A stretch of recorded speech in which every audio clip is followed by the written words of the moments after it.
ನೋಡ್ತಾರೆ ವ್ಯೂ ಹೆಂಗುಂಟು ಇಲ್ಲಿ. ಕ್ರೇಜಿಯಾಗಿದೆ. ಅಲ್ಲೊಂದು ಮನೆ ಏನೋ ಕಟ್ಟಿದ್ದಾರೆ, ಮಸ್ತಾಗಿ ಕಾಣಿಸ್ತಾ ಉಂಟು ಮಾತ್ರ ಅದು. ಹಿಂದೆ ನಾನು ಆನಕಟ್ಟೆಯಿಂದ ಕೆಳಗಡೆಗೆ ಬಂದಿದ್ದೀನಿ, ಅಂದರೆ ಕೊಯಮತ್ತೂರಿನ ಹತ್ರ ಹೋಗ್ತಾ ಇದ್ದೀನಿ.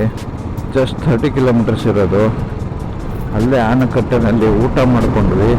ಊಟ ಮಾಡಿಕೊಂಡು ಹೊರಟಿರೋದು ಅಲ್ಲಿಂದ. ಇವಾಗ ನಮ್ಮ ಹುಡುಗರಿಗೆ ಅಲ್ಲೇ ಬಾಯ್ ಹೇಳಿಬಿಟ್ಟು ನಾನು ನನಗೆ ಮುಂದೆ ಹೊರಟೆ. ಬಿಕಾಸ್ ಅವರೆಲ್ಲ ಹತ್ತಿರದವ್ರೆ, ಇಲ್ಲೇ ಹತ್ತಿರ ಇರೋದವ್ರಿಗೆ. ಅಮ್ಮಮ್ಮ ಅಂದರೆ 20 ಕಿಲೋಮೀಟರ್ ಡಿಸ್ಟೆನ್ಸಲ್ಲಿ ಅವ್ರಗಳ ಮನೆ ಇರೋದು. ಬಟ್ ನಾನು ಇನ್ನೂ ಮುಂದೆ ಹೋಗ್ಬೇಕಾಗಿರೋದು ನನ್ನ ರೂಮ್ ಇರ್ತಕ್ಕಂಥ ಜಾಗಕ್ಕೆ. ಸೊ ಹಾಗಾಗಿ ಬಾಯ್ ಹೇಳಿಬಿಟ್ಟು ಹೊರಟಿದ್ದೀನಿ ನಾನು. Wow, what a beauty scene ಗುರು. ಏನು ಕ್ರೇಜಿಯಾಗಿ ಕಾಣಿಸ್ತಾ ಇದೆ.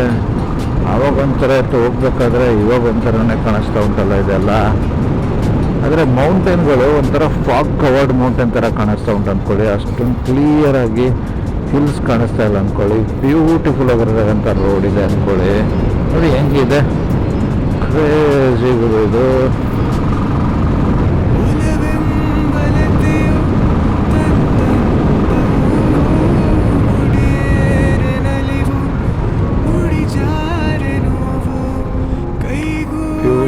ಬ್ಯೂಟಿಫುಲ್.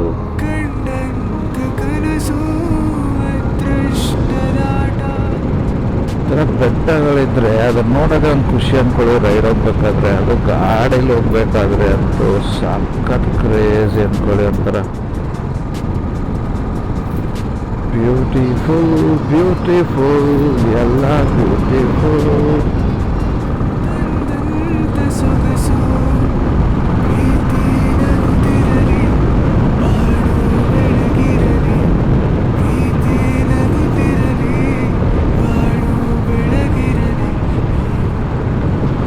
ಎಲಿಫೆಂಟ್ ಕ್ರಾಸಿಂಗ್ ಅಂತ ಇವರು ಇಲ್ಲೂ ಕೂಡ.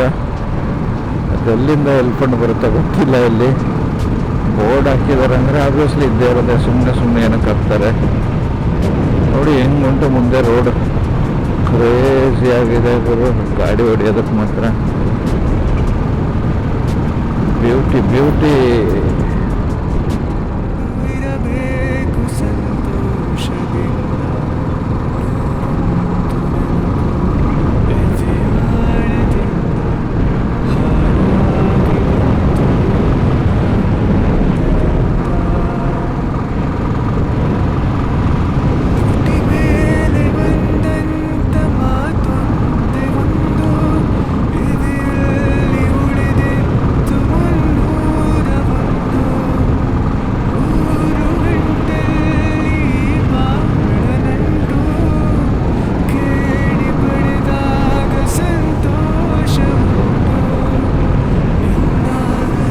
ಅಷ್ಟೊಂದು ಟ್ರಾಫಿಕ್ ಇಲ್ಲ ರೋಡಲ್ಲಿ, ಖಾಲಿಯಾಗಿ ಉಳಿತಾ ಇದೆ. ಇಲ್ಲೊಂದು ಗಾಡಿಗಳು ಮಾತ್ರ ಬರ್ತಾ ಇರೋದು ಅಂದ್ಕೊಳ್ಳಿ.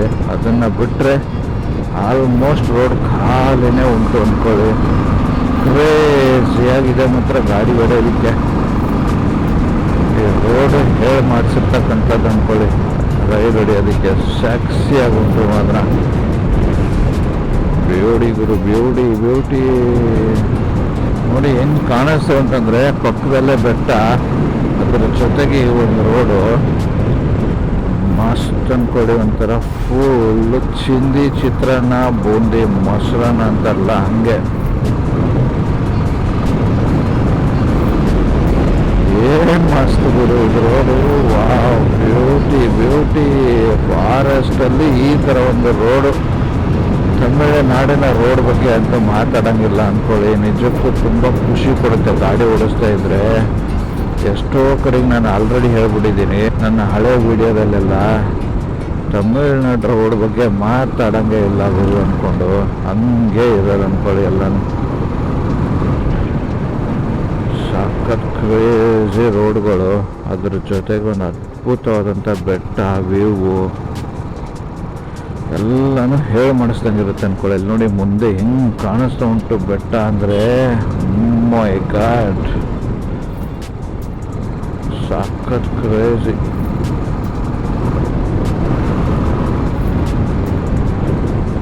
ಇವಾಗ ಏನಪ್ಪ ಅಂದರೆ ಡೈರೆಕ್ಟ್ ಕೊಯಮತ್ತೂರ್ಗೆ ಹೋಗ್ಬಿಟ್ಟು ಬೇರೆ ಎಂಥ ಕೆಲಸ ಇಲ್ಲ, ಮತ್ತು ಫುಲ್ ರೆಸ್ಟ್ ಅಂದ್ಕೊಳ್ಳಿ ಇವತ್ತು. ಅದಾದ ಮೇಲೆ ಮತ್ತು ಏನು ಪ್ಲ್ಯಾನ್ ಅಂತ ಗೊತ್ತಿಲ್ಲ.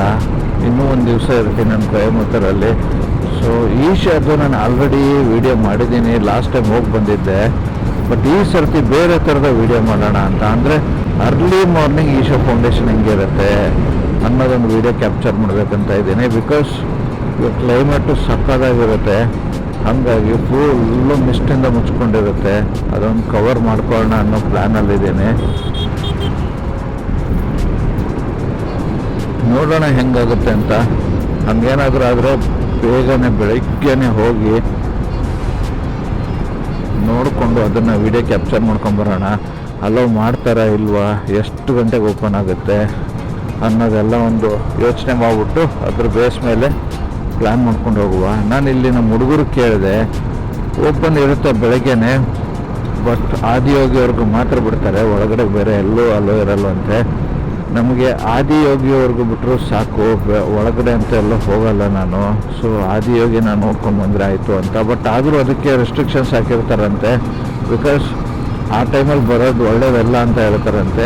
ಆನೆಗಳೆಲ್ಲ ಓಡಾಡ್ತಿರುತ್ತೆ ಅಂತ ಗುರು ಆ ಟೈಮಲ್ಲಿ, ಅದಕ್ಕೆ ರಿಸ್ಕ್ ಬೇಡ ಅಂದ್ಬಿಟ್ಟು ಯಾರನ್ನೂ ಬರಬೇಡ ಅಂತ ಹೇಳ್ತಾರಂತೆ. ಸೊ ನೋಡುವ ಅದೇನು ಕತೆ ಅಂದ್ಕೊಂಡು ನಾವು ಒಂದು ಸರ್ತಿ ಹೋಗಿ ಎಕ್ಸ್ಪೀರಿಯೆನ್ಸ್ ಮಾಡ್ಕೊಂಡು ಬರುವ ಅಂತ ನಾನು ಅಂದ್ಕೊತಾ ಇದ್ದೀನಿ. ನೋಡುವ ಅದು ಏನಾಗುತ್ತೋ ಏನು ಕತೆನೋ ಗೊತ್ತಿಲ್ಲ. ಬಟ್ ಹೋಗೋದಂತೂ ಹೋಗುವ. ಹೋಗಿ ನಮ್ಮ ದೃಷ್ಟಿಗೆ ಚೆನ್ನಾಗಿದ್ರೆ ಸಖತ್ತಾಗಿ ನೋಡ್ಕೊಂಡು ಒಂದು ವೀಡಿಯೋ ಮಾಡ್ಕೊಂಡು ಬರ್ಬೋದಲ್ವಾ ಅನ್ನೋದೊಂದು ಪ್ಲ್ಯಾನ್ ನಂದು. ಏನಾಗುತ್ತೆ ಅಂತ ಗೊತ್ತಿಲ್ಲ. ಅಲೋ ಮಾಡಿದರೆ ಒಳ್ಳೇದಲ್ವಾ. ಹೋಗ್ಬಿಟ್ಟು ಆದಿಯೋಗಿನ ನೋಡ್ಕೊಂಡು ಆ ಟೈಮಲ್ಲಿ, ಅದು ಬೆಳಗ್ಗೆ ಟೈಮಲ್ಲಿ ಗುರು 5 ಗಂಟೆ ಸುಮಾರಲ್ಲಿ ಯಾವ ಥರ ಇರ್ಬೋದು ಹೇಳಿ. ಸಖತ್ ಮಿಸ್ಟಿಂದ ಒಳ್ಳೆಯ ಶಿವನ ಸ್ಟ್ಯಾಚು ಮುಚ್ಕೊಂಡಿರುತ್ತೆ, ಅದ್ದೂರಿಯಾಗಿ ಕಾಣ್ತಾ ಇರುತ್ತೆ ಅಂದ್ಕೊಳ್ಳಿ. ಸೊ ಇವಾಗ ನನ್ನ ಪ್ರಯಾಣನ ರೂಮ್ ಹತ್ರ ಆವಾಗಲೇ ಹೇಳ್ದಂಗೆ ಬಳಸ್ತಾ ಇದ್ದೀನಿ. ಸದ್ಯಕ್ಕೆ ಹೋಗ್ತಾ ತೋರಿಸ್ತಕ್ಕಂಥದ್ದು ಏನಿಲ್ಲ, ಅದೇ ಬಂದಿರತಕ್ಕಂಥ ಒಂದು ರೋಡು. ಡೈರೆಕ್ಟ್ ನಾನು ರೂಮ್ಗೆ ಹೋಗ್ತೀನಂತೆ. ಹೋಗ್ಬಿಟ್ಟು ಸರಿಯಾಗಿ ರೆಸ್ಟ್ ಮಾಡಿ ನೋಡುವ, ಮತ್ತು ಮುಂದಿನ ಪ್ಲ್ಯಾನ್ ಏನು ಅಂತ ಯೋಚನೆ ಮಾಡುವ. ಸೊ ಈ ಒಂದು ಅದ್ಭುತವಾದಂಥ ಆನೆಕಟ್ಟೆ ವಿಡಿಯೋ ನಿಮ್ಗೇನಾದರೂ ಇಷ್ಟ ಆಗಿದರೆ ಲೈಕ್ ಮಾಡಿ, ಕಮೆಂಟ್ ಮಾಡಿ, ಶೇರ್ ಮಾಡಿ. ಹಾಗೆ ಚಾನಲ್ಗೆ ಹೊಸದಾಗಿದ್ದರೆ ಸಬ್ಸ್ಕ್ರೈಬ್ ಮಾಡೋದನ್ನು ಮಾತ್ರ ದಯವಿಟ್ಟು ಮರೆಯೋಕ್ಕೆ ಹೋಗಬೇಡಿ. ಸಬ್ಸ್ಕ್ರೈಬ್ ಮಾಡಿ ಮತ್ತು ಬೆಲ್ ಬಟನ್ನ ಪ್ರೆಸ್ ಮಾಡಿಡಿ. ನಾನು ಯಾವುದೇ ವಿಡಿಯೋ ಅಪ್ಲೋಡ್ ಮಾಡಿದರೂ ಕೂಡ ಹೊಸ ವಿಡಿಯೋ ನಿಮಗೆ ಮೊದಲನೇದಾಗಿ ನೋಟಿಫಿಕೇಷನ್ ಬರುತ್ತೆ ಅಂತ ಹೇಳ್ತಾ ಇವತ್ತಿನ ಈ ಒಂದು ಅದ್ಭುತವಾದಂಥ ಆನೆಕಟ್ಟೆ ವಿಡಿಯೋನ ಇಲ್ಲಿಗೆ ಎಂಡ್ ಮಾಡುವ. ಮತ್ತು ಮುಂದಿನ ಹೊಸ ವಿಡಿಯೋದೊಂದಿಗೆ ನಿಮ್ಮೆಲ್ರಿಗೂ ಸಿಗ್ತೀನಂತೆ ಸ್ನೇಹಿತರೆ. ಅಲ್ಲಿವರೆಗೂ ನಗ್ತಾ ಇರಿ, ನಗಿಸ್ತಾ ಇರಿ, ನಗ್ತಾ ಇರಿ. ಜೈ ಹಿಂದ್, ವಂದೇ ಮಾತರಂ.